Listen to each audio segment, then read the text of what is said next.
ರೈತರಿಗೆ good news ಕೊಟ್ಟಂತಹ CM Siddaramaiah ಸಹಕಾರಿ ಬ್ಯಾಂಕ್ಗಳಲ್ಲಿ ಸಾಲದ ಮೇಲಿನ ಬಡ್ಡಿ ಮನ್ನಾ ಅವಧಿಯ ಒಳಗೆ ಸಾಲ ಮರುಪಾವತಿ ಮಾಡಿದ್ರೆ ಬಡ್ಡಿ ಮನ್ನಾ ವಿಚಾರ ರೈತರಿಗೆ ಗುಡ್ ನ್ಯೂಸ್ ಕೊಟ್ಟಿದ್ದಾರೆ ಸಿಎಂ ಸಿದ್ದರಾಮಯ್ಯ ಸಹಕಾರಿ ಬ್ಯಾಂಕ್ಗಳಲ್ಲಿ ಸಾಲದ ಮೇಲಿನ ಬಡ್ಡಿ ಏನಿದೆ ಅದನ್ನ ಅವಧಿಯ ಒಳಗೆ ಅಲ್ಲಿ ಸಾಲ ಮರುಪಾವತಿ ಮಾಡಿದ್ರೆ ಬಡ್ಡಿ ಮನ್ನಾ ಸಹಕಾರಿ ಬ್ಯಾಂಕ್ನಲ್ಲಿ ಸಾಲ ಮರುಪಾವತಿ ಮಾಡಿದವರಿಗೆ ಲಕ್ ಮಧ್ಯಮಾವಧಿ ದೀರ್ಘಾವಧಿ ಸಾಲದ ಮೇಲೆ ಬಡ್ಡಿ ಮನ್ನಾ ವಿಧಾನಸಭೆಯಲ್ಲಿ ಬಡ್ಡಿ ಮನ್ನಾ ಘೋಷಣೆ ಮಾಡಿದಂತಹ ಸಿಎಂ ಮಧ್ಯಮಾವಧಿ ದೀರ್ಘಾವಧಿ ಸಾಲದ ಮೇಲೆ ಬಡ್ಡಿ ಮನ್ನಾ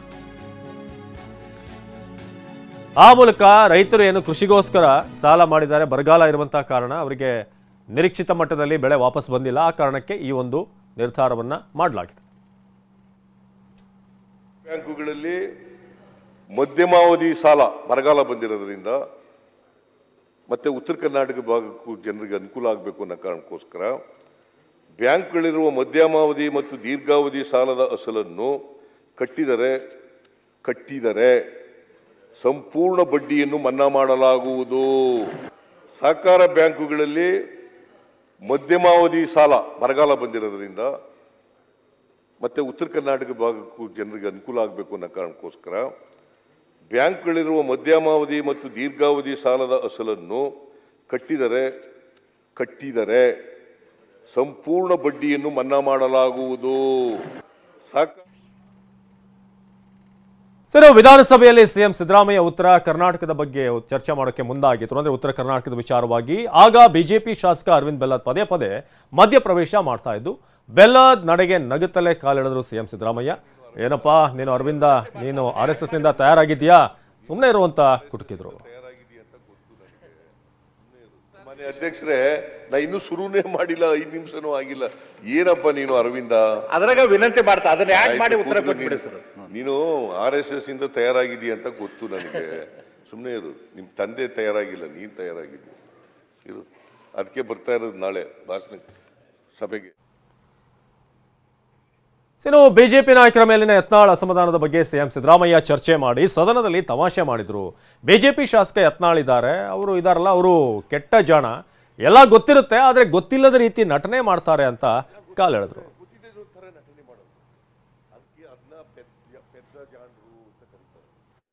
ನೀವು ಪೆದ್ದ ಜಾಣರಲ್ವಾ, ನೀವು ಬಹಳ ಬುದ್ಧಿವಂತರು ಯತ್ನಾಳ್ ಅವರೇ.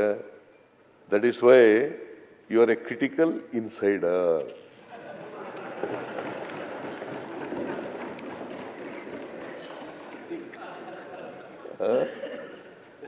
ಕ್ರಿಟಿಕಲ್ ಅಲ್ಲ ಸರ, ನೀವೆಲ್ಲ ಒಂದಾದ್ಮೇಲೆ ನಾವು ಏನು ಮಾಡೋದು? 2ನೇ ದರ್ಜೆ 3ನೇ ದರ್ಜೆ ನಾಗರಿಕರು.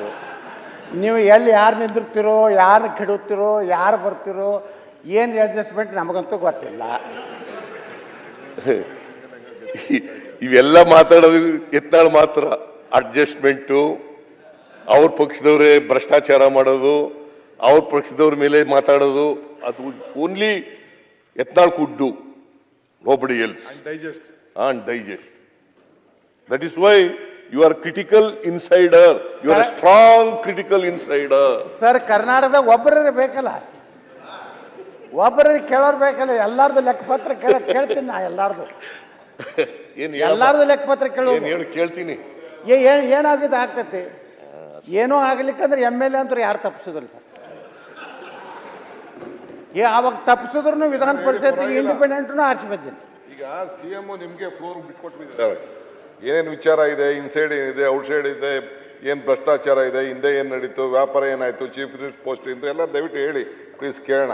ಎಲ್ಲ ಅದು ಸಮಯ ಬಂದ ಎಲ್ಲಾರ್ದು ಹೇಳ್ತೀನಿ, ಎಲ್ಲಾರ್ದು ಬಂಡವಾಳ ಬಿಡ್ತೀನಿ. ಇನ್ನು ಸುವರ್ಣಸೌಧದಲ್ಲಿ ಸಾವರ್ಕರ್ ಫೋಟೋ ವಿಚಾರವಾಗಿ ಕೂಡ ಚರ್ಚೆ ಶುರುವಾಗಿತ್ತು. ಈ ಬಗ್ಗೆ TV9 ಸಂದರ್ಶನದಲ್ಲಿ ಮಾತನಾಡಿದ ಪ್ರಿಯಾಂಕ್ ಖರ್ಗೆ, ಬಿಜೆಪಿ ನಾಯಕರು ಗಾಂಧಿ ಕೊಂದ ಗೋಡ್ಸೆಯನ್ನ ಪೂಜೆ ಮಾಡ್ತೀವಿ ಅಂತ ಹೇಳ್ತಾರೆ, ಅಂತವರ ಫೋಟೋಗಳನ್ನ ಅಕ್ಕಪಕ್ಕದಲ್ಲಿ ನಾವು ಇಡಬೇಕಾ ಅಂತ ಪ್ರಶ್ನೆ ಮಾಡಿದ್ರು. ಈಗ ಸಾವರ್ಕರ್ ವಿಚಾರ ಸದನದಲ್ಲಿ ಪ್ರಸ್ತಾಪ ಆಯಿತು. ಸಾವರ್ಕರ್ ಅವರ ಫೋಟೋ ಬಗ್ಗೆ ದೊಡ್ಡದಾದಂಥ ಚರ್ಚೆ ಕೂಡ ಆಗ್ತಾ ಇದೆ, ಸಾಮಾಜಿಕವಾಗಿ ಕೂಡ ದೊಡ್ಡ ಚರ್ಚೆ ಆಗ್ತಾ ಇದೆ. ಯಾಕೆ ನೀವು ಸಾವರ್ಕರ್ ಅವರ ಫೋಟೋವನ್ನು ಸದನದಲ್ಲಿ ಇರಬಾರ್ದು ಅಂತ ಬಯಸ್ತೀರಿ? 4-5 ಸರಳ ಪ್ರಶ್ನೆ ಕೇಳಿದ್ದೀನಿ ಸರ್ ನಾನು. ಒಂದನೇದು, ಸಾವರ್ಕರ್ ಅವರಿಗೆ ವೀರ್ ಬಿರುದು ಯಾರು ಕೊಟ್ಟಿದ್ದು?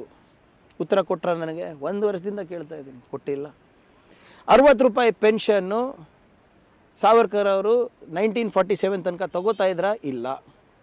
ಬ್ರಿಟಿಷ್ ಅವರ ಮನೆ ಕೊಟ್ಟಿದ್ರು ರತ್ನಗಿರಿನಲ್ಲಿ, ಹೌದಾ ಇಲ್ವಾ?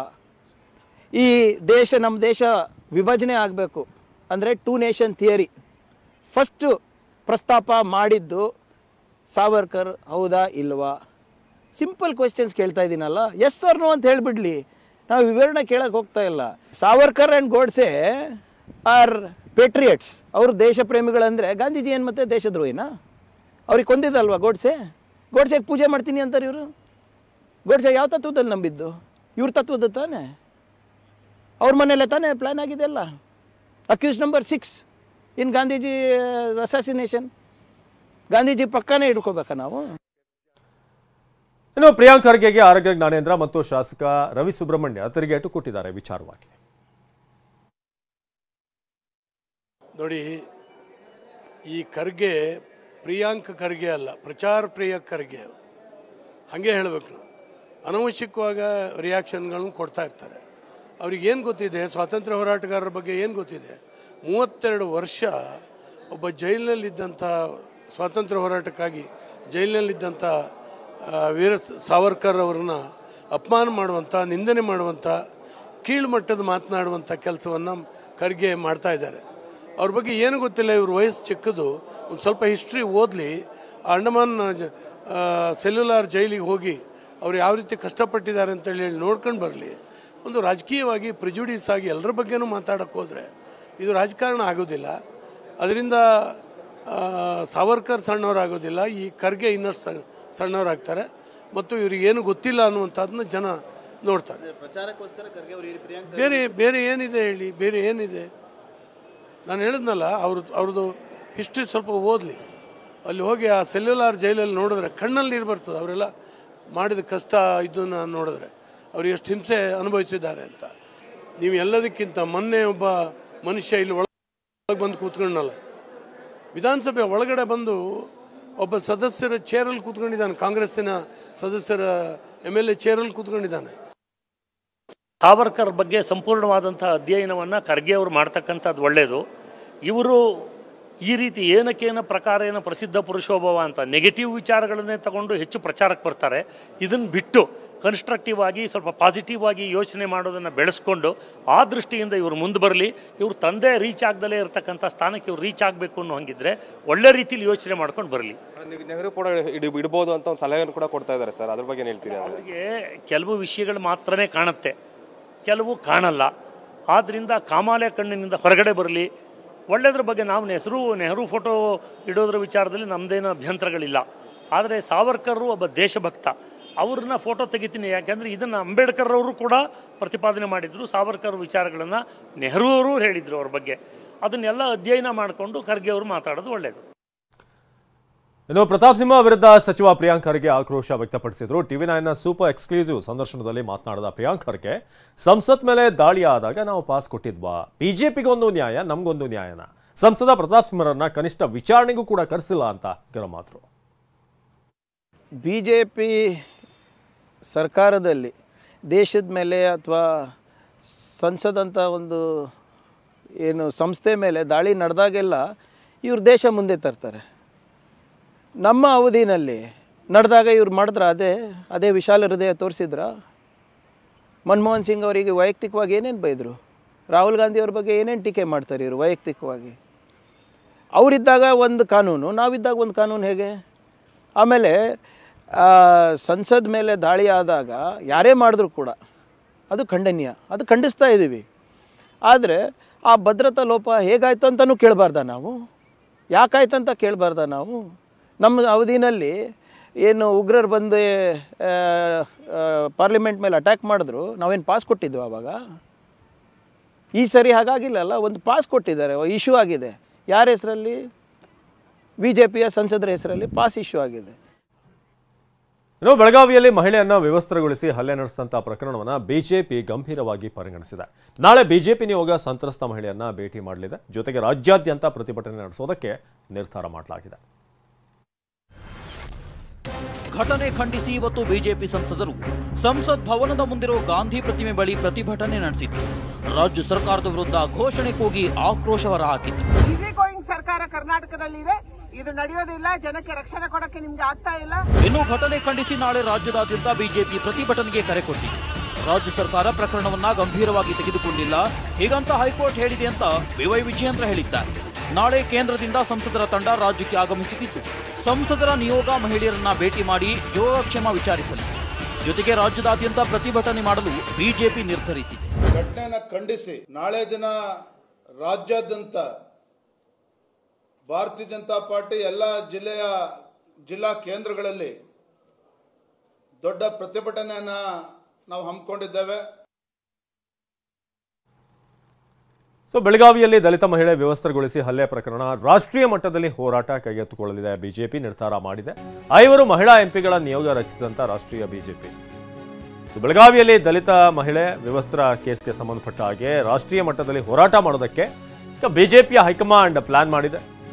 5 ಮಹಿಳಾ ಎಂಪಿಗಳ ನಿಯೋಗವನ್ನು ರಚಿಸಿದೆ ರಾಷ್ಟ್ರೀಯ ಬಿಜೆಪಿ. ನಿಯೋಗದಿಂದ ಮನೆಗೆ ಭೇಟಿ ನೀಡಿ ಸತ್ಯಾಂಶ ತಿಳುವಳಿಕೆ ಕೇಂದ್ರ ಬಿಜೆಪಿಗೆ ವರದಿ ನೀಡಲಿದ್ದಾರೆ. ಮಹಿಳಾ ಸಂಸದರ ನಿಯೋಗ ವರದಿಯನ್ನು ನೀಡಲಿದೆ. ಸೊ ಇದನ್ನ ಒಂದು ನ್ಯಾಷನಲ್ ಇಶ್ಯೂ ಆಗಿಸುವಂತ ಒಂದಷ್ಟು ತಯಾರಿಗಳು ನಡೀತಾ ಇದೆ. ರಾಷ್ಟ್ರೀಯ ಮಟ್ಟದಲ್ಲಿ ಹೋರಾಟವನ್ನು ಮಾಡಬೇಕು ಅಂತ. ಸೊ ಮನೆಯ ಮೇಲ್ಛಾವಣಿಯಿಂದ ಹಿಡಿದು ಎಲ್ಲವೂ ಕೂಡ ಧ್ವಂಸವಾಗಿತ್ತು. ಅಷ್ಟೇ ಅಲ್ಲದೆ ಹುಡುಗನ ತಾಯಿಯನ್ನು ಹೊರಗಡೆ ಎಳೆದು ಕಂಬಕ್ಕೆ ಕಟ್ಟಿ ವ್ಯವಸ್ಥೆಗೊಳಿಸಿದ್ರು ಅನ್ನೋದು. ಸೊ ರಾಷ್ಟ್ರೀಯ ಮಟ್ಟದಲ್ಲಿ ಇದನ್ನು ಮುನ್ನೆಲೆಗೆ ತರೋದಕ್ಕೆ 5 ಮಹಿಳಾ ಎಂಪಿಗಳ ನಿಯೋಗವನ್ನು ರಾಷ್ಟ್ರೀಯ ಜೆ ಪಿ ನಡ್ಡಾ ಅವರು ರಚಿಸಿದ್ದಾರೆ.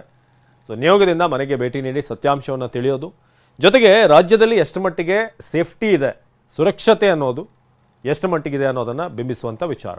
ಇನ್ನು ಲೋಕಸಭೆ ಕಲಾಪದ ವೇಳೆ ಭಾರಿ ಭದ್ರತಾ ಲೋಪ ಪ್ರಕರಣ. ಮಾಸ್ಟರ್ ಮೈಂಡ್ ಲಲಿತ್ 7 ದಿನ ಪೊಲೀಸ್ ಕಸ್ಟಡಿಗೆ 7 ದಿನ ಕಸ್ಟಡಿಗೆ ನೀಡಿದಂಥ ದೆಹಲಿಯ ಪಟಿಯಾಲ ಹೌಸ್ ಕೋರ್ಟ್. ಯಾಕಂದರೆ ಎಲ್ಲ ವೃತ್ತಾಂತಗಳು ನಡೀತಲ್ಲ, ಅದರ ಮಾಸ್ಟರ್ ಮೈಂಡ್ ಈತನೇ ಲಲಿತ್.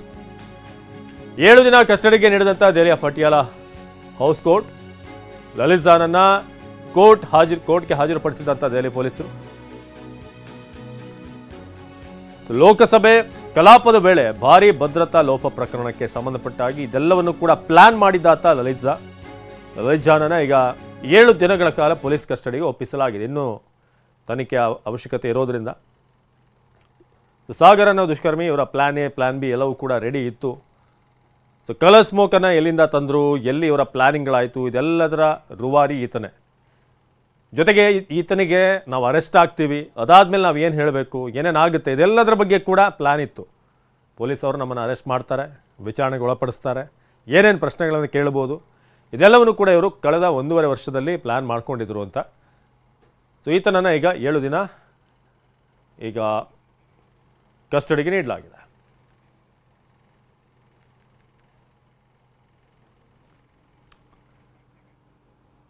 ಇನ್ನು ಲೋಕಸಭೆಯಲ್ಲಿ ಕಲರ್ ಸ್ಮೋಕ್ ಹಾಕಿದ್ದ ಪ್ರಮುಖ ಆರೋಪಿ ಸಾಗರ್ ಶರ್ಮಾ ಮನೆಯಲ್ಲಿ ಮಹತ್ವದ ಡೈರಿ ಒಂದು ಪತ್ತೆಯಾಗಿದೆ. ಡೈರಿಯಲ್ಲಿ ಸಾಗರ್ ಶರ್ಮಾ ಸಾಕಷ್ಟು ಮಾಹಿತಿಯನ್ನು ಬರ್ಕೊಂಡಿದ್ದಾನೆ.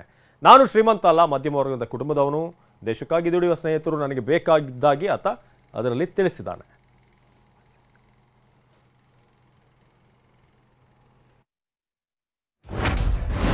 ನಾನು ಶ್ರೀಮಂತನಲ್ಲ, ಮಧ್ಯಮ ವರ್ಗದ ಕುಟುಂಬದವನು. ನಾನು ನನ್ನ ದೇಶಕ್ಕಾಗಿ ಹಾಗೂ ಅದರ ಸಂಪೂರ್ಣ ಸ್ವಾತಂತ್ರ್ಯಕ್ಕಾಗಿ ಮಾತ್ರ ಕೆಲಸ ಮಾಡುತ್ತೇವೆ. ಅತ್ಯಾಚಾರ, ಭ್ರಷ್ಟಾಚಾರ, ಕೊಲೆ, ಅಪಹರಣ, ಕಳ್ಳ ಸಾಗಣೆ ಮುಂತಾದ ವಿಚಾರಗಳು ದೇಶದ ಹಿತಾಸಕ್ತಿಗೆ ವಿರುದ್ಧವಾಗಿವೆ. ದೇಶಕ್ಕಾಗಿ ದುಡಿಯುವ ಪ್ರಾಮಾಣಿಕತೆ ಹೊಂದಿರುವ ಕೆಲವು ಸ್ನೇಹಿತರು ನನಗೆ ಬೇಕು.